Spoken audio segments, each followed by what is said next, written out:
എല്ലാവരും ഞാൻ പറയുന്നില്ല, കുറേ പേരെങ്കിലും കണ്ടു കാണുമായിരിക്കും. ഞാൻ എൻ്റെ ചാനലിൽ ഒരു വീഡിയോ അപ്ലോഡ് ചെയ്തിട്ടുണ്ടായിരുന്നു, പ്രണവ് പ്രവീണിൻ്റെ ചാനലിലെ ഒരു വീഡിയോ. കാരണം അവരുടെ ആ ഇഷ്യൂ നടന്ന സമയത്തൊന്നും ഞാൻ ഒരു വേദനയാണ് ചിലപ്പോൾ അവർ ചെയ്യണമെന്ന് പോലുമില്ല. പക്ഷെ ഞാൻ പറഞ്ഞ അവരുടെ വേദനയായിട്ട് കണ്ട് പ്രവീണ് അങ്ങനെ ചെയ്യരുത്, അത് ചാനൽ അടിച്ചു കളയാൻ ശ്രമിക്കരുത്. സ്വാഭാവികമായിട്ടും അത് പബ്ലിക്കിൽ നിന്നും പിന്നെ വീണ്ടും നിങ്ങൾക്കെതിരെയുള്ള ഒരു ക്യാമ്പയിൻ പോലൊരു കാര്യം സ്റ്റാർട്ട് ചെയ്യാൻ ഇടയാക്കും എന്നുള്ളതാണ് എനിക്ക് മനസ്സിലാക്കാൻ. പ്രണവ് പ്രവീണിന്റെ കോൺട്രവേഴ്സി നമ്മൾ ഒരുപാട് ചർച്ച ചെയ്തിട്ടുള്ളതാണ്. ഓക്കെ, ഈ അടുത്ത സമയത്തും കുറച്ച് വിഷയങ്ങളൊക്കെ വന്നപ്പോഴും ഞാൻ ചർച്ച ചെയ്യാനൊന്നും പോയിട്ടൊന്നും ഇല്ലായിരുന്നു. കാരണം നമുക്ക് അതിൻ്റെ ആവശ്യമില്ല. കാരണം അവരുടെ പ്രശ്നങ്ങളും കാര്യങ്ങളും എല്ലാം അവസാനിപ്പിച്ചതൊക്കെയാണ്. ഞാൻ ഇതല്ല ഇവിടെ സംസാരിക്കാൻ വന്നത്. ഒരു ചേച്ചി ഇന്നലെ ഒരു വീഡിയോ ആയിട്ട് വന്നു, അവർക്ക് സ്ട്രൈക്ക് അടിച്ചെന്നും പറഞ്ഞിട്ട് ആ ചേച്ചി കുറച്ച് കാര്യങ്ങൾ സംസാരിക്കുന്നുണ്ടായിരുന്നു. അതിൻ്റെ താഴെ അനീഷ് വ്ളോഗ് എന്ന് പറയുന്ന ഒരു യൂട്യൂബർ ഉണ്ട്, അദ്ദേഹവും സംസാരിക്കുന്നുണ്ട്. അദ്ദേഹത്തിന്റെ ചാനലിലും സ്ട്രൈക്ക് അടിച്ചിട്ടുണ്ടായിരുന്നു. അത് പ്രണവ് കൊച്ചു ആയിരുന്നെന്നാണ് ഇങ്ങനെ പറഞ്ഞുകൊണ്ടിരുന്നത്. ഓക്കെ, ഇന്നലെ ആ ചേച്ചിയുടെ വിഷമങ്ങളും കാര്യങ്ങളൊക്കെ പറയുകയൊക്കെ ചെയ്ത് അത് എനിക്ക് തോന്നുന്നു ഇപ്പോൾ 1.5 ലക്ഷം ആൾക്കാരോളം ആ വീഡിയോസ് കാണാനായിട്ടുണ്ട്. ഇതൊന്നുമല്ല ഞാനിവിടെ സംസാരിക്കാൻ വരുന്നത്. എന്ന് വെച്ചാൽ ആ കാര്യം നമ്മൾ ചർച്ച ചെയ്യുന്നുണ്ട്. പ്രമുഖനായ ഒരു യൂട്യൂബർ സ്ട്രൈക്കിനെ കുറിച്ച് വന്ന് പറയുന്നുണ്ട്, വലിയ ഘോരം പ്രസംഗിക്കുന്നുണ്ട്. എനിക്ക് തോന്നിട്ട് 10-15 മിനിറ്റ് വീഡിയോ ഉണ്ടെന്ന് തോന്നുന്നു അദ്ദേഹത്തിന്റെ. ബിഗ് ബോസിന്റെ റിവ്യൂ ഇടുന്ന മെയിൻ ഒരാളാണ്, വല്ലപ്പോഴേ വന്ന് സംസാരിക്കത്തുള്ളൂ. ഓക്കെ, ഇത് സംഭവം വേറെ ഒന്നുമല്ല. നിരന്തരം ഓരോരുത്തർക്കും സ്ട്രൈക്ക് കൊടുക്കുന്ന ഒരു വ്യക്തിയാണ് ഈ വന്നിരുന്ന് ഈ പ്രസംഗിക്കുന്നതെന്ന് ഓർക്കുമ്പോഴാണ്. ഇപ്പം പ്രണവും പ്രച്ചനോട് അദ്ദേഹം പറയുന്നുണ്ട് ഈ ചാനലൊന്നും അടിച്ച് കളയല്ലേ എന്നുള്ള രീതിയിലാണ്. എക്സാമ്പിൾ ഞാൻ തന്നെ പറയാം, എന്നെ 5-6 ദിവസം കടത്തി ഓടിച്ചതാ. അതും പ്രമുഖനായ ഒരു വ്യക്തി, ബിഗ് ബോസ് സീസൺ 6 പുറത്തിറങ്ങിയ ഒരു വ്യക്തി ഉണ്ടായിരുന്നു. എന്തോ കാരണം കൊണ്ട് അവിടെ നിൽക്കാൻ പറ്റാത്തൊരു വ്യക്തിക്ക് വേണ്ടി എൻ്റെ ചാനലിൽ സ്ട്രൈക്ക് അടിച്ചു കഴിഞ്ഞിട്ട് ഇന്ന വ്യക്തിയായിട്ട് ഇറങ്ങിയ വ്യക്തിയായിട്ട് സംസാരിച്ച് ഒരു ഡീലിൽ എത്തിക്കഴിഞ്ഞിട്ട് സ്ട്രൈക്ക് മാറ്റാം എന്നുള്ള രീതിയിലാണ്. ഓൾറെഡി എനിക്ക് 2 സ്ട്രൈക്ക് കിട്ടിയിട്ടിരിക്കുന്ന സമയം കൂടെ ഒന്നും കൂടെ കിട്ടിയാൽ എൻ്റെ ചാനലിൽ പോകും. ആ ഒരു സിറ്റുവേഷനിൽ 5 ദിവസം ഇവൻ്റെയൊക്കെ കാല് പിടിക്കേണ്ടി വന്നു എൻ്റെ ജീവിതത്തിലാണ്. ഞാൻ ഇച്ചിരി താഴ്ന്ന് സംസാരിച്ചിട്ടുണ്ടെങ്കിൽ എൻ്റെ മാത്രം. എന്നിട്ട് ഒരുപാട് ഇത് ചെയ്തു. ഞാൻ സംസാരിച്ചു, എൻ്റെ അമ്മ സംസാരിച്ചു, നമ്മൾ സംസാരിച്ച് കഴിഞ്ഞിട്ട് 5 ദിവസം കഴിഞ്ഞിട്ട് അത് മാറ്റി തന്നെ. 5 ദിവസം കഴിഞ്ഞിട്ട് ആ 5 ദിവസം എനിക്ക് വരുമാനം കിട്ടി തുടങ്ങി. എങ്ങാണ്ട് 2-ാമത്തെ 3-ാമത്തെ ദിവസമായി സംഭവിക്കുന്നത്. ഫസ്റ്റ് ഡേ എനിക്ക് ആദ്യമായിട്ട് വരുന്നത്, ഫസ്റ്റ് ഡേ എൻ്റെ വരുന്ന 1500 രൂപയായിരുന്നു. പിന്നീട് ആ സ്ട്രൈക്ക് അവർ മാറ്റിയായിരുന്നു കേട്ടോ. മാറ്റി കഴിഞ്ഞതിന് ശേഷം എനിക്ക് വരുന്ന വ്യൂ 20, 25, 30, 35. ആ സമയത്ത് ഞാൻ സംസാരിച്ചതിൻ്റെ കുറേ റെക്കോർഡും വീഡിയോസൊക്കെ ഇരിപ്പുണ്ട്. അത് ഞാൻ ഇങ്ങനെ മാറ്റി വെച്ചിരിക്കുക. അതൊന്നും ഞാൻ ഇവിടെ വെക്കുകയോ ഒന്നും ചെയ്തില്ല. ആ സമയത്ത് ഞാൻ കെഞ്ചിട്ടുണ്ടായിരുന്നു. പിന്നെ എൻ്റെ വ്യൂ എന്ന് പറഞ്ഞാൽ കുറവായിരുന്നു. പിന്നെ അതുപോലെ തന്നെ കുറേ ആൾക്കാർ എന്താ പറയണ്ടേ, ഈ പറയുന്ന ബിഗ് ബോസിലെ വാഴ്ത്തിപ്പാടുമായിരുന്നു. അദ്ദേഹം സൂപ്പറായിരുന്നു. ഓക്കെ, ഗെയിമിലൊക്കെ അയാൾ പുലിയായിരിക്കാം, എന്ത് വേണമെങ്കിലും ആകാം. പക്ഷെ റിയൽ ലൈഫിലാണ് ചെയ്ത ദ്രോഹം എന്നോട്. കൂടെ ഈ യൂട്യൂബർ ഉണ്ടായിരുന്നു. ആ യൂട്യൂബർ വന്നിട്ടാണ് ഇന്ന് ഈ ചേച്ചിയെ സപ്പോർട്ട് ചെയ്തൊക്കെ സംസാരിക്കുന്നതൊക്കെ കണ്ടപ്പോഴേ അവിടെ നിന്നില്ല എന്ന് നിന്ന് പോകുന്ന ഒരു ഇത് കാണുമ്പോൾ എനിക്ക് പുച്ഛം മാത്രമാണ് തോന്നുന്നത്. പുച്ഛം മാത്രമാണ് തോന്നുന്നത്. സങ്കടവും ഉണ്ട് അതുപോലെ തന്നെ. അതൊന്ന് ഓർത്തു പോകുമ്പോൾ ആ ഒരു സിറ്റുവേഷനിൽ ഞാൻ, കാരണം എനിക്ക് വേണ്ടി എൻ്റെ അമ്മ താഴ്ന്ന് സംസാരിച്ചതിൻ്റെ ഒരു സിറ്റുവേഷൻ ഉണ്ടായിരുന്നു. ആ ഒരു ലെവലിലാണ് അതെൻ്റെ മനസ്സിൽ എപ്പോഴും ഇങ്ങനെ കിടപ്പുണ്ട്. എനിക്ക് എന്താ പറയണ്ടേ, ഈ വീട്ടുകാർ താഴുന്നതിനോട് ഇത്ര വലിയ താല്പര്യമൊന്നുമില്ല. അപ്പോൾ ഞാൻ അങ്ങനെ ചെയ്യുമ്പോൾ ഞാൻ അവരെ വഴക്ക് പറയാറുണ്ട്. ചിലപ്പോൾ ഞാൻ എന്തുവാ കാണിക്കുന്നതെന്ന് പോലും എനിക്ക് അറിയാൻ പറ്റത്തില്ല ആ ഒരു സിറ്റുവേഷനിലാണ്. അന്ന് അങ്ങനൊരു ഇതുണ്ടായിട്ടുണ്ട്. 5 ദിവസം കിടന്ന് ഓടിച്ച ആ വ്യക്തി ആണ് ഇപ്പം ഈ കിടന്നിട്ട് ഇങ്ങനെയൊക്കെ സംസാരിക്കുന്നത്. എൻ്റെ കാര്യം വിട്, ഒരുപാട് യൂട്യൂബ് ചാനലിൻ്റെ കൊച്ചു പിള്ളേരുന്നു, ഈ കൊച്ചു യൂട്യൂബേഴ്സിൻ്റെ ഒക്കെ എല്ലാത്തിനും നിരത്തി അടിക്കുമായിരുന്നു. ഒരു ചേച്ചിയെ അടിച്ചിട്ടുണ്ടായിരുന്നു. അവർ പറഞ്ഞു, ഡാനി ഞാൻ അവരുടെ അടുത്ത് ഇറക്കാൻ പോകത്തില്ല. 10-90 ദിവസം കഴിയുമ്പോൾ മാറിയത്. പിന്നെ ഒരു ചെറുക്കൻ്റെ ഉണ്ട്. അങ്ങനെ ഒരുപാട് എത്ര പേരെ ചാനൽ കളഞ്ഞിട്ടുണ്ട്. എന്നിട്ടാണ് ഇവിടെ വന്നിട്ട് കോരം ഇരുന്ന് പ്രസംഗിക്കുന്നതെന്ന് ഓർക്കുമ്പോൾ പുച്ഛം മാത്രമേ ഉള്ളൂ കേട്ടോ. സത്യം പറഞ്ഞാൽ പുച്ഛം മാത്രം. പുള്ളി വല്ലപ്പോഴേ വീഡിയോസ് ഒക്കെ എടുത്തുള്ളൂ. ബിഗ് ബോസ് വരുവാണെങ്കിൽ ഉറപ്പാണ് കോൺട്രവേഴ്സിയൊക്കെ കൊണ്ടുവന്ന് ഷോ ഒന്നും കാണത്തൊന്നുമില്ല, ലൈവ് ഒന്നും കാണത്തില്ല. ജസ്റ്റ് അവിടെ ഇവിടെയൊക്കെ കണ്ടിട്ട് എന്തെങ്കിലും മുക്കും മൂലയും കിട്ടിയിട്ട് ഒരുപാട് കാര്യങ്ങൾ നമുക്ക് ഇന്ന് ചർച്ച ചെയ്യാനുണ്ടെന്നും പറഞ്ഞിട്ട് ഒരു 10-20 മിനിറ്റ് വന്നിട്ട് എന്തൊക്കെയോ പറഞ്ഞിട്ട് പുള്ളി അങ്ങ് പോകും. പിന്നെ എനിക്കിപ്പോഴും ഓർമ്മയുണ്ട് ഇവരൊക്കെ പറഞ്ഞൊരു കാര്യം, എൻ്റെ പൊന്നു ഡാനി 10-15 ബിഗ് ബോസ് കഴിഞ്ഞ് ഒരാഴ്ച കഴിഞ്ഞാൽ ഇതെല്ലാം ആൾക്കാർ മറക്കും. നിങ്ങൾ ചിന്തിക്കേണ്ട ഒരു കാര്യമാണ്. ഈ ഷോ തുടങ്ങി ഒരു 80-ാമത്തെ ദിവസം ആകുമ്പോൾ ഷോ ഡയറക്ടറിനെ കുറ്റം പറഞ്ഞുകൊണ്ട് വീഡിയോ ചെയ്യാൻ തുടങ്ങും. കഴിഞ്ഞ 2-3 വർഷം കൊണ്ട് നടക്കുന്ന കാര്യം. അടുത്ത വർഷം ഇതൊക്കെ തന്നെ വരും. ഓക്കെ, എന്തായാലും ഇതാണ് ആ വ്യക്തിയുടെ സംസാരവും കാര്യങ്ങളൊക്കെ കേട്ടപ്പോഴാണ് എനിക്കൊരു പുച്ഛം മാത്രം. അത് മാത്രമല്ല, ആ സമയത്ത് എൻ്റെ ചാനൽ അങ്ങ് നിന്നോടൊക്കെ പറഞ്ഞല്ലടാ, ഞാൻ അവൻ്റെ ചാനൽ അടിച്ച് കളഞ്ഞെന്ന് പറഞ്ഞതിൻ്റെയൊക്കെ ഞാൻ ആ പഴയ വീഡിയോസൊക്കെ ഇരുന്ന് ഇങ്ങനെ കണ്ടുകൊണ്ടിരിക്കുകയായിരുന്നു. സത്യം ഞാൻ എന്തായാലും അദ്ദേഹത്തിൻ്റെ ഒരു ചെറിയൊരു കാണിക്കുന്നില്ല, വോയിസ് വെച്ചുതരാം. വേദനയാണ്. ചിലപ്പോൾ അവർ ചെയ്യണമെന്ന് പോലും ഇല്ല. പക്ഷെ ഞാൻ പറഞ്ഞ അവരുടെ വേദനയായിട്ട് കണ്ട് പ്രവീണ് അങ്ങനെ ചെയ്യരുത്, അത് ചാനൽ അടിച്ചു കളയാൻ ശ്രമിക്കരുത്. സ്വാഭാവികമായിട്ടും അത് പബ്ലിക്കിൽ നിന്നും പിന്നെ വീണ്ടും നിങ്ങൾക്കെതിരെയുള്ള ഒരു ക്യാമ്പയിൻ പോലൊരു കാര്യം സ്റ്റാർട്ട് ചെയ്യാൻ ഇടയാക്കും എന്നുള്ളതാണ് എനിക്ക് മനസ്സിലാക്കാൻ വേണ്ടിയിട്ട് പറ്റുന്നത്. കുറെ വർഷമായി യൂട്യൂബിനകത്ത് നിൽക്കുന്നത്. ഓക്കെ, ഇപ്പം ഏകദേശമൊക്കെ മനസ്സിലായി കാണും. യൂട്യൂബിൽ നിൽക്കുന്ന ഒരു വ്യക്തിയല്ലേ ചാനൽ. ഈ ഒരു ചാനലിന് വേണ്ടി ഒന്ന് ആലോചിച്ച് നോക്കണം. ഞാൻ ഇദ്ദേഹത്തിനൊന്നും മോശമായിട്ടൊന്നും പറഞ്ഞിട്ടൊന്നുമില്ല. ആ വ്യക്തിയെ പറഞ്ഞതിനാണ് ഈ പറയുന്ന എനിക്ക് സ്ട്രൈക്കും കാര്യങ്ങളൊക്കെ തന്നത്. അത് ഓക്കെ, എന്തെങ്കിലും ആട്ടെ. എന്തായാലും എനിക്കിപ്പോഴും ഓർമ്മയുണ്ട് കുറേ കോൺട്രവേഴ്സിയും കാര്യങ്ങളൊക്കെ, കുറേ ഫേക്ക് ആയിട്ടുള്ള കുറേ കാര്യങ്ങളൊക്കെ കൊണ്ടുവന്നിട്ട് കുറേ പ്രസംഗിച്ച് നിങ്ങളെപ്പോലുള്ള കുറേ സബ്സ്ക്രൈബേഴ്സിനെ പറ്റിക്കാൻ. ഇപ്പം അദ്ദേഹത്തിൻ്റെ എന്താ പറയണ്ട, ഒരു 10% സബ്സ്ക്രൈബേഴ്സേ ഉള്ളൂ, ഒരു 10.2-3% സബ്സ്ക്രൈബറേ ഉള്ളൂ. എനിക്ക് അവർക്കൊക്കെ ലക്ഷങ്ങൾ വ്യൂസും കാര്യങ്ങളൊക്കെ കിട്ടുന്നത്. പക്ഷെ പറയേണ്ട കാര്യങ്ങൾ പറയണം. ഞാൻ അന്ന് എൻ്റെ നട്ടൽ പണയം വെച്ചെന്ന് പറയാം, സീരിയസ് ആയിട്ട് പറയുക. ഈ ഒരു ചാനലിന് വേണ്ടി, ഈ ചാനലിന് അത്രയ്ക്ക് കഷ്ടപ്പെട്ടും എനിക്ക് പല സ്വപ്നങ്ങളും ഉണ്ടായിരുന്നു ഈ ചാനലിൽ. ഇപ്പോഴും ഏകദേശം അതൊക്കെ സാധിച്ചു വരുന്ന ഈ ചാനലിൽ കൂടെ. പക്ഷെ എനിക്കിത് പറയണമെന്ന് തോന്നിയെന്ന് വെച്ചാലേ, ഇനി ഞാനത് വെട്ടി തുറന്ന് പറഞ്ഞില്ലെങ്കിൽ ഞാൻ ആണാന്ന് പറഞ്ഞിട്ട് കാര്യമില്ല. ഇത്രയും റിയാക്ഷൻ ചെയ്യുന്നതല്ലേ. ഇന്നലെ വന്നിട്ട് ഈ ചേച്ചിക്ക് സപ്പോർട്ട് ചെയ്ത് പറയുമ്പം സ്വന്തമായിട്ട് കണ്ണാടി നോക്കിയിട്ട് നീ ചെയ്യുന്ന ശരിയാണോ എന്നൊന്ന് ചിന്തിച്ച് നോക്കുന്നത് നല്ലതായിരിക്കും. നമുക്കെന്തും ആവാമല്ലോ. അത് ഞാനങ്ങ് പറഞ്ഞു പോയെന്നുള്ള എൻ്റെ ഒരു വിഷമം ഞാനങ്ങ് പറഞ്ഞു പോയതാണ്. കൂടുതലായിട്ട് ഞാനൊന്നും പറയുന്നില്ല. അത് മാത്രമല്ല, എനിക്ക് ഏറ്റവും കൂടുതൽ സങ്കടം വന്നൊരു ഇൻസ്റ്റാഗ്രാമിൽ ഒരുത്തനുണ്ടായിരുന്നു, ഒരു 4th ജയൻ. ഞാൻ കൂടുതലൊന്നും അതിനെക്കുറിച്ച് പറയുന്നില്ല. അവൻ്റെ താഴെ വന്നിട്ട് ഞാനൊരു ദിവസം കമൻറ്റ് ഇട്ടു, ഇവൻ എന്തോ ആവശ്യമില്ലാത്ത കാര്യങ്ങൾ. ഞാൻ പറഞ്ഞില്ല, ബിഗ് ബോസിലെ പ്രമുഖനായ വ്യക്തിയുടെ ഒരു വൈഫിൻ്റെ ഒരു ഇഷ്യൂ വന്നപ്പോൾ ഞാനൊരു കമൻറ്റ് ഇട്ടായിരുന്നു, എന്തിനിങ്ങനെ. അപ്പോൾ അവൻ പബ്ലിക്കായിട്ട് എൻ്റെ വോയിസ് വെച്ചത് എൻ്റെ അല്ല കേട്ടോ, എനിക്ക് സ്ട്രൈക്ക് ചെയ്യുന്ന ആ മനുഷ്യൻ്റെ വോയിസാണ് വെച്ചത്. അവൻ്റെ ചാനൽ ഞാൻ അന്നേ കളയത്തില്ലായിരുന്നു, നീയൊക്കെ പറഞ്ഞുകൊണ്ടല്ലേ ചാനൽ ഞാൻ കളയാത്തേ എന്നുള്ള രീതിയിലാണ്. അപ്പോൾ അവൻ്റെ മനസ്സിരിപ്പോൾ ഒന്ന് ആലോചിച്ചേ. ശരിയാ, ഞാൻ പറഞ്ഞു, നമ്മൾ കെഞ്ചിയില്ലെങ്കിൽ അല്ലെങ്കിൽ അത് ചെയ്തില്ലെങ്കിൽ എൻ്റെ ചാനൽ പോയാനേ. അതിൻ്റെ റിമൂവ് ഒക്കെ ചെയ്തതിൻ്റെ എൻ്റെ മെയിൽ ഇപ്പോഴും കിടപ്പുണ്ട്. ആരാന്നൊന്നും ഞാൻ പറയുന്നില്ല, ബുദ്ധിയുള്ളവർക്ക് മനസ്സിലാക്കാവുന്നേ ഉള്ളൂ. ഇപ്പം ഞാൻ ആ വീഡിയോസൊക്കെ ഇരുന്ന് കാണുമ്പോൾ എനിക്ക് സങ്കടവും വരുന്നുണ്ട്. ഇപ്പം ഇവിടെ ഒക്കെ വന്നിട്ട് ഇങ്ങനെ ഉപദേശിക്കുമ്പോഴേ രണ്ടും കൂടെ വേണ്ട സ്ഥിതി, അത് ഞാൻ പറയുന്നത്.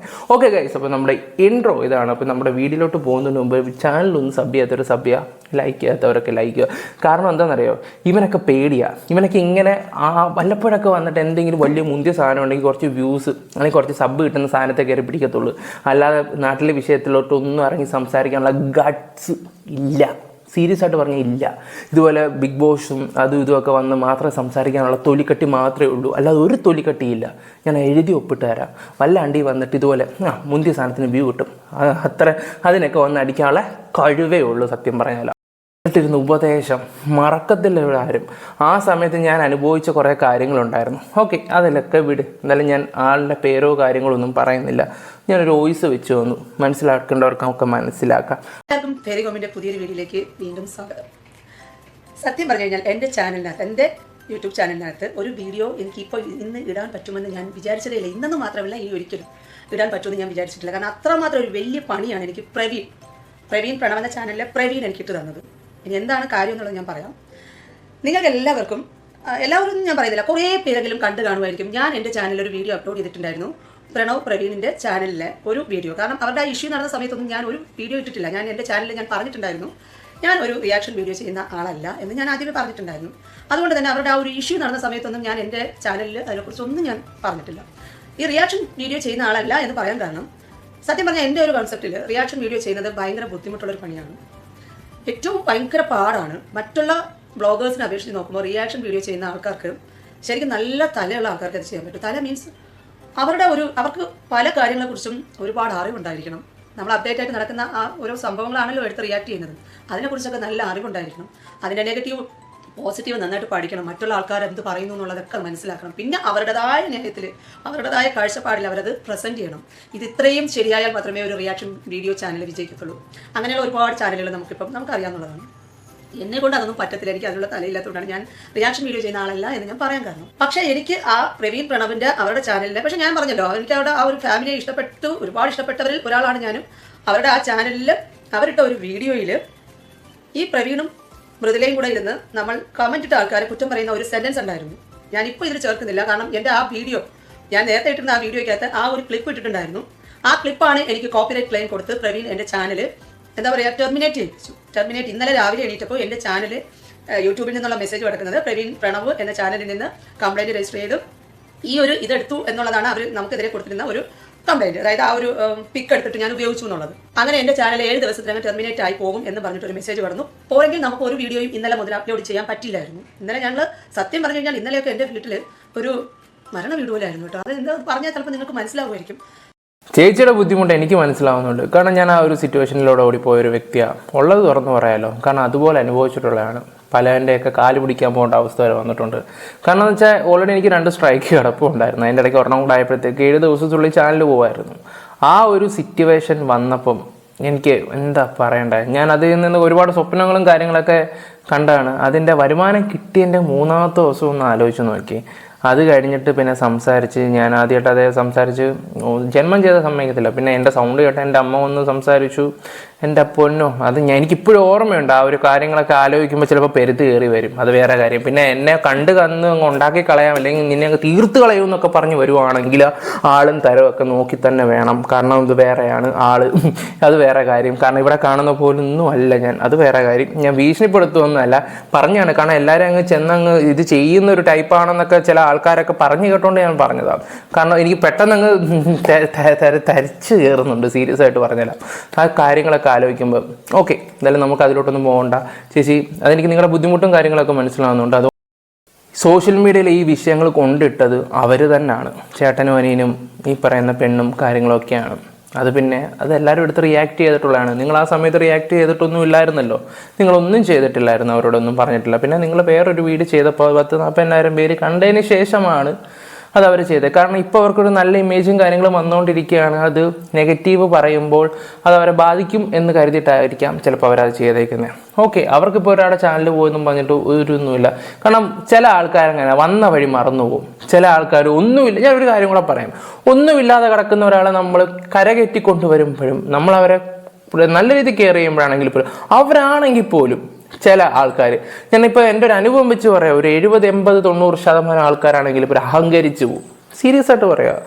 കാരണം അഹങ്കരിച്ചു പോകും. കാരണം നമ്മൾ അവർക്ക് വേണ്ടി ഇതെല്ലാം ചെയ്യുന്നതല്ലേ എന്ന് ഓർക്കുമ്പോൾ അവർ പിന്നെയും അഹങ്കരിക്കുന്ന കുറേ ആൾക്കാരുണ്ട്.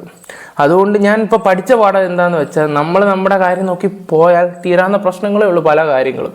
ഇപ്പം ഞാൻ എങ്ങനെ പറഞ്ഞെങ്കിൽ പോലും നമുക്ക് ചിലപ്പോൾ ഒരു ആത്മാർത്ഥത ഉണ്ടെങ്കിൽ നമ്മൾ അങ്ങോട്ട് തന്നെ അങ്ങ് പോയി പോകും. നമ്മുടെ ഒരു സിറ്റുവേഷൻ അങ്ങനെ. ഓക്കെ, ഞാൻ കൂടുതലായിട്ടൊന്നും പറയുന്നില്ല. ചേച്ചിയുടെ ബാക്കിയും കൂടെ വെക്കാം. കാരണം നമ്മുടെ ഒരു പ്രയത്നം പ്രവീൺ മനസ്സിലാവത്തില്ല. കാരണം പ്രവീൺ അങ്ങനെയാണല്ലോ ഇപ്പോൾ കാണിച്ചുകൊണ്ടിരിക്കുന്നത്. പ്രവീൺ മൃദുലയും സ്വന്തം അച്ഛൻ്റെ അല്ലെങ്കിൽ അമ്മയുടെ അനിയൻ്റെയും ഒക്കെ അധ്വാനമല്ലേ ആ കുട്ടി ഒരു വലിച്ചു പറിച്ചുകൊണ്ട് പോയത്. അപ്പോൾ പിന്നെ നമ്മുടെയൊക്കെ കണ്ണുനീരിനോ അല്ലെങ്കിൽ നമ്മുടെയൊക്കെ പ്രയത്നത്തിനൊക്കെ പുല്ലുവിലയായിരിക്കും ആ കുട്ടി വെക്കുന്നത്. അതുകൊണ്ട് നമുക്കറിയാം, അതിനങ്ങനെ ഒന്നും തോന്നത്തില്ലല്ലോ. അങ്ങനെ ഒത്തിരി മെമ്മറീസ് ഉള്ള ഒരു ചാനലായിരുന്നു എൻ്റെത്. നിങ്ങൾക്കറിയാമോ, ഇന്നലെ ഈ സമയത്ത് ഞാനൊരു വീഡിയോ എടുത്തിട്ടുണ്ടായിരുന്നു. ഇങ്ങനെ ആയിരുന്നില്ല, ഞാൻ കരഞ്ഞുകൊണ്ടാണ് ഇരുന്നത്. കാരണം എനിക്ക് പുതിയ ചാനലിൽ ഇടേണ്ട ഒരു അവസ്ഥ വന്നു. ഇത് കംപ്ലീറ്റ് എനിക്ക് അറിയില്ല. പക്ഷേ ഇന്നലെ രാത്രിയായപ്പോൾ ആക്ച്വലി മോളാണ് ഇതിനെല്ലാം എനിക്ക് അപ്ലോഡ് ചെയ്യുന്നത്, കാര്യങ്ങളും എല്ലാം മോളാണ്. പക്ഷെ അവർക്കും അത് എന്ത് ചെയ്യണമെന്ന് അറിയില്ലാതായിപ്പോയി. നമുക്കിങ്ങനെ യൂട്യൂബിൽ നിന്നൊരു ഇത് വന്നു, മെസ്സേജ് വന്നു, പ്രവീൺ ചാനലിൽ നിന്ന് ഇങ്ങനെ ഒരു കംപ്ലൈൻറ്റ് വന്നു. അപ്പോൾ നിങ്ങൾക്ക് ഇത് ടെർമിനേറ്റ് ആയി പോകും, 7 ദിവസത്തിനകം ടെർമിനേറ്റ് ആവും. പിന്നെ അതിൻ്റെ റീസണും കാണിച്ചിട്ടുണ്ട്. അവരുടെ ആ ഒരു കോപ്പിറൈറ്റ് ഇഷ്യൂ ആണ് കാരണമെന്ന് കാണിച്ചിട്ടുണ്ടായിരുന്നു.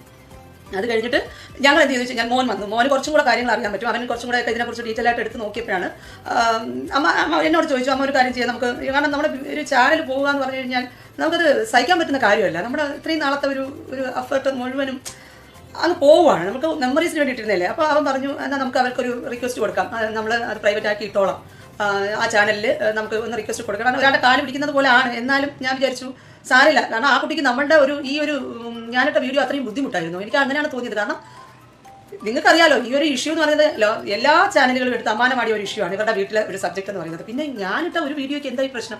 അതേ ഇവർ ഇതുപോലെ ഒരുപാട് പേരുടെ യൂട്യൂബ് ചാനൽ നിർത്തലാക്കിയിട്ടുണ്ടോ എനിക്കത് അറിയില്ല.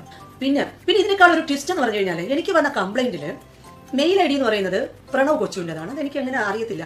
പ്രവീണിൻ്റെ ചാനലിന് വേറെ മെയിൽ ID ഉണ്ട്.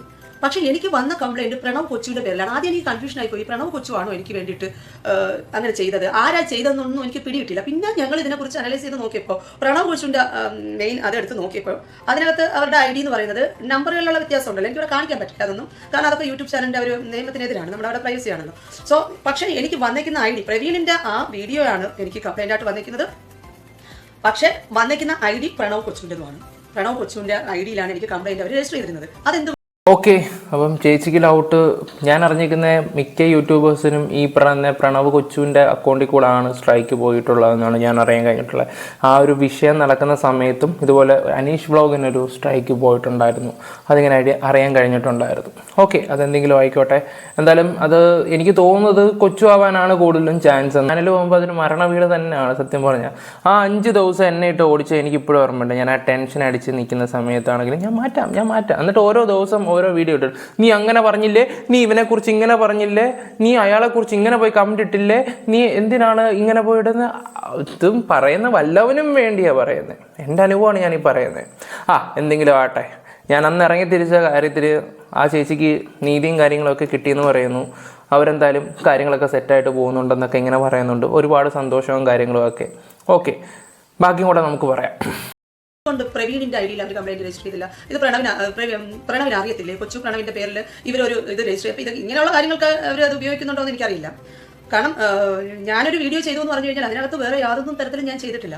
ഞെട്ടി അവരെ തോളത്തെടുത്തിട്ടുകൊണ്ട് മുതലേന്ന് പറഞ്ഞുകൊണ്ട് എടുത്തുകൊണ്ട് പോണ വഴിക്ക് ആ കാറിന്റെ താക്കോലും കൂടെ എടുത്ത് കാറും കൊണ്ട് പോകണം. ഇങ്ങനെയാണോ മക്കൾ ചെയ്യുന്നത്? ഇങ്ങനെയാണോ ചെയ്യാൻ നമ്മൾ ആരെങ്കിലും അങ്ങനെ ചെയ്യുന്നതാണോ? സ്വന്തം അച്ഛനും അമ്മയ്ക്കും ഒരു കാർ പോലും ഇല്ലായിരുന്നു. അവർ പിന്നീട് കൊച്ചു ഒരു കാർ എടുത്ത സമയത്ത് പറയുന്നുണ്ട് അവർ, അമ്മയ്ക്ക് ബാക്ക് പെയിൻ ആണ്, അമ്മയ്ക്ക് പിന്നെ അങ്ങോട്ട് യാത്ര ചെയ്യാൻ ഒരു കാർ കൂടിയേ പറ്റുള്ളൂ കേസെന്ന്.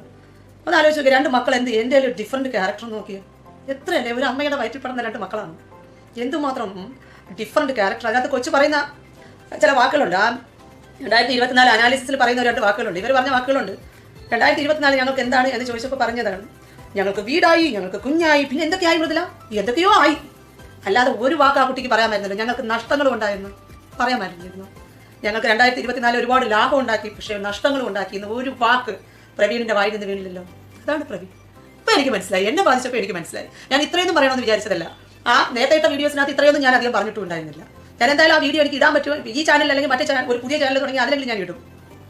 അത് അവിടെ കിടന്ന് ഓടട്ടെ, ചില സിനിമകൾ കിടന്ന് ഓടും പോലെ അവിടെ കിടന്ന് ഓടട്ടെ. അതിൻ്റെ കൂട്ടത്തിൽ എനിക്ക് തോന്നുന്നതൊക്കെ പിന്നെയും ഞാൻ ഇടും എന്ന് പറഞ്ഞ കണക്ക്. പക്ഷെ പ്രണവ് പറഞ്ഞതോ, ചില ഓർമ്മകൾ നമുക്ക് മാറ്റാൻ പറ്റില്ല, ബന്ധങ്ങൾ. അതായത് എത്ര രൂപ കൊടുത്താലും തിരിച്ചു കിട്ടാത്ത ചില ബന്ധങ്ങളുണ്ടെന്ന് പറഞ്ഞില്ലേ, അതാണ് നമ്മുടെ. ഞാൻ പറഞ്ഞില്ല, എൻ്റെ ഈ ചാനൽ പോകുമ്പോൾ എനിക്കുണ്ടാകുന്നത് ഒരുപാട് മെമ്മറീസാണ്. എൻ്റെ നല്ല നല്ല നല്ല നല്ല എന്തോ പറയാനായിട്ട്. ഞാനും പ്രണവൊക്കെ ഇപ്പോൾ ഒരേ പ്രണവിന് വേണ്ടി പറഞ്ഞു എന്നെ. ഓക്കെ, എന്തായാലും ചേച്ചി, നമ്മുടെയൊക്കെ ഈ ഒരു വിഷയങ്ങൾ അവർക്ക് പുല്ലുപോലെ ഉള്ളൂ. ഞാനൊരു കാര്യം പറയാം, വന്ന വഴി മറക്കുന്ന ചില ആൾക്കാരുണ്ട്. എനിക്കിപ്പോഴും ഓർമ്മയുണ്ട്, ടിക്ടോക്ക് തുടങ്ങിയ സമയം, ടിക്ടോക്ക് ബാൻ ചെയ്യുന്ന സമയമായപ്പോഴത്തേക്ക് ഇവർ വന്നിട്ട് ഞങ്ങൾ ഇനി യൂട്യൂബിൽ കാണണം എന്നൊക്കെ പറഞ്ഞ് ഭയങ്കര റിക്വസ്റ്റൊക്കെ ചെയ്തേ. അതങ്ങനെയാണ്, വന്ന വഴി മറക്കാൻ കുറേ ആൾക്കാരുണ്ട്. നമ്മൾ നമ്മുടെ കാര്യം നോക്കി അങ്ങ് പോയാൽ തീരാവുന്ന കാര്യങ്ങളൊക്കെ ഉള്ളു ചേച്ചി. പിന്നെ എന്താ പറയണ്ടേ, ഇപ്പം നിങ്ങളുടെ ചാനൽ അത്യാവശ്യം പ്രശ്നമൊന്നും ഇല്ലെന്ന് തോന്നുന്നു. ഇപ്പം എന്തായാലും തിരിച്ച് കിട്ടിയല്ലേ. എന്തായാലും ഇനി നല്ല രീതി വീഡിയോസും കാര്യങ്ങളൊക്കെ ഇട്ട് പോകാൻ നോക്കുക, അതായിരിക്കും നല്ലത്. പിന്നെന്താ പറയണ്ടേ, സപ്പോർട്ട് ചെയ്യും, നമ്മുടെ ജനങ്ങൾ ഇതൊക്കെ കാണുന്നതല്ലേ. പിന്നെ ഇപ്പം പ്രണവനും ഈ പറയുന്ന കൊച്ചുവിനാണെങ്കിൽ പോലും 2 പക്ഷം ആൾക്കാരുണ്ട്. ഈ കുറ്റം പറയുന്ന ആൾക്കാർ തന്നെ പിന്നെ അങ്ങോട്ട് ചെല്ലുകയും ചെയ്യും. അവരിതൊക്കെ അങ്ങ് മറക്കും. പിന്നെയും പുതിയതായിട്ടൊക്കെ വരുമ്പോൾ പിന്നെയും എന്താ പറയണ്ടേ, നമ്മുടെ ആൾക്കാരുടെ ഭാഗത്തും ഒരുപാട് തെറ്റുകളും കാര്യങ്ങളും ഉണ്ട്. ഞാൻ സീരിയസ് ആയിട്ട് പറയാം. ഇവരെ ഈ പറയുന്ന കൊച്ചിനെ ഒറ്റയടിക്ക് തന്നെ 30,000-40,000 അൺസബ് അടിച്ചു പോയതാ. ഇപ്പം അവൻ അതുപോലെ കുതിച്ച് കയറുന്നു. ഇവർക്ക് ഇതിൻ്റെ ലാക്കും കാര്യങ്ങളും അറിയാം. ഇപ്പം ഈ കാണിക്കുന്ന എല്ലാം ഡ്രാമയാണെന്ന് ഇനി ആർക്കറിയാം? ഒന്ന് ആലോചിച്ച് നോക്കിയേ. വേണമെങ്കിൽ ഇങ്ങനെ ആവാം കഥ. ഞാൻ ചുമ്മാ ജസ്റ്റ് ഒന്ന് പറയുന്നതേ ഉള്ളൂ. ഓക്കെ, എന്തായാലും അനിയനൊരു കുടുംബം വേണം, അതിനെന്തെങ്കിലുമൊക്കെ ചെയ്യണം. ഈ ഒരു ചാനൽ വെച്ചുകൊണ്ട് പോയാൽ ശരിയാകത്തില്ല. അപ്പോഴത്തേക്ക് ഒരു കോൺട്രവേഴ്സി ഉണ്ടാക്കുന്നു, അതൊക്കെ വെച്ചിട്ട് അങ്ങ് അടിച്ചു കഴിഞ്ഞിട്ട് എന്താണ്, സെപ്പറേറ്റ് ആയിട്ട് പിരിയുന്നു, അടുത്ത ചാനലുണ്ടാക്കുന്നു. അങ്ങനെ ഒരു 5-6 മാസം പോകുന്നു. പിന്നെ അവിടെ ഒരു പെണ്ണ് വരുന്നു. അപ്പോൾ പിന്നെ 2 ചാനലായല്ലോ. ഞാനങ്ങ് ചുമ്മാ അങ്ങ് പറഞ്ഞതേ ഉള്ളൂ. സ്ട്രൈക്കിനെ കുറിച്ചാണ് മെയിനായിട്ട് എന്നോട് സംസാരിക്കാൻ വന്നത്. ഇതൊക്കെ വന്ന് റിയാക്ട് ചെയ്യുന്ന ചില ആൾക്കാർ, നിനക്കൊക്കെ എന്തെങ്കിലും യോഗ്യത ഉണ്ടെങ്കിൽ വന്ന് ചെയ്താൽ കുറച്ചും കൂടെ നല്ലതായിരിക്കും. പിന്നെ ഗൈസ്, നാളെ ഈ വീഡിയോ കണ്ടില്ലെങ്കിൽ ആ വ്യക്തി കളഞ്ഞതാണെന്ന് നിങ്ങളങ്ങ് കരുതിയാൽ മതി. സീരിയസ് ആയിട്ട് പറയാം, വിളിച്ചിട്ടാണെങ്കിൽ അല്ലെങ്കിൽ കളയാൻ പല രീതിയിൽ നോക്കും. അല്ലെങ്കിൽ വേറെ വല്ല ആൾക്കാരെ കൊണ്ട് എൻ്റെ ഏതെങ്കിലും വീഡിയോ റിയാക്ട് ചെയ്തിട്ടുണ്ടെങ്കിൽ അതിനെല്ലാം പോയി പണിയൊപ്പിക്കാനുള്ള എല്ലാം ചെയ്യും. അതിൽ ഞാൻ അഡ്വാൻസ് ആയിട്ട് പറഞ്ഞതേ ഉള്ളൂ കേട്ടോ. Bye, love you all.